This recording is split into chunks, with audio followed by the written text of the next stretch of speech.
October 27ஆம் தேதி நடைபெறவுள்ள தமிழக வெற்றி கழக மாநாட்டிற்கு 33 நிபந்தனைகளுடன் காவல்துறை அனுமதி வழங்கியுள்ளது. இதுகுறித்த முழு விவரங்களை வழங்க செய்தியாளர் சிவபிரகாசம் நம்மோடு இணைப்பில் காத்திருக்கிறார். சிவபிரகாசம், வணக்கம். விவரங்கள் என்ன? வணக்கம் நவீனா.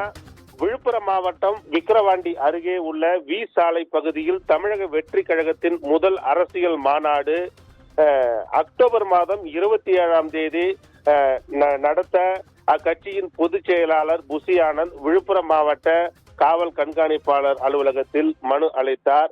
அந்த மனுவினை பெற்றுக்கொண்ட ஏடிஎஸ்பி திருமால் இந்த மனு மீதான பரிசீலனையை செய்த காவல்துறையினர் ஏற்கனவே 33 நிபந்தனைகள் விதிக்கப்பட்டிருந்த நிலையில் அதில் சில தளர்வுகள் வேண்டும் என அந்த கட்சியினுடைய பொதுச் செயலாளர் கேட்டுக்கொண்டு மனு அளித்திருந்தார். அதன்படி மாநாடு 27ஆம் தேதி நடத்துவதற்கு விக்கிரவாண்டி டிஎஸ்பி நந்தகுமார் அனுமதி அளித்துள்ளார்.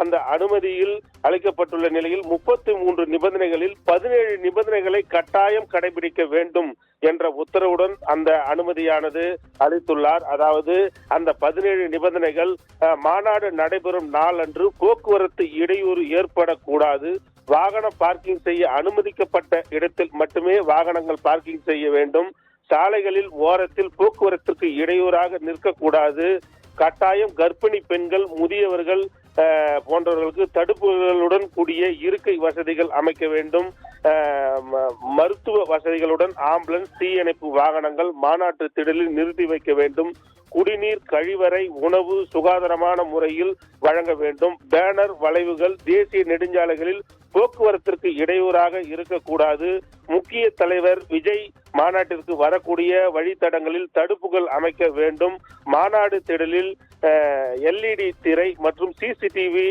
கேமராக்கள், திறந்தவெளி கிணறுகள் மூடுவதற்கு தேவையான நடவடிக்கைகளை எடுக்க வேண்டும் என இந்த 17 நிபந்தனைகளை கட்டாயம் தமிழக வெற்றி கழகம் கடைபிடித்து இந்த மாநாடு நடத்த வேண்டும் என அனுமதியானது அளிக்கப்பட்டுள்ளது. அண்மை தகவலாக வெளியாகியுள்ளது. நவீனா,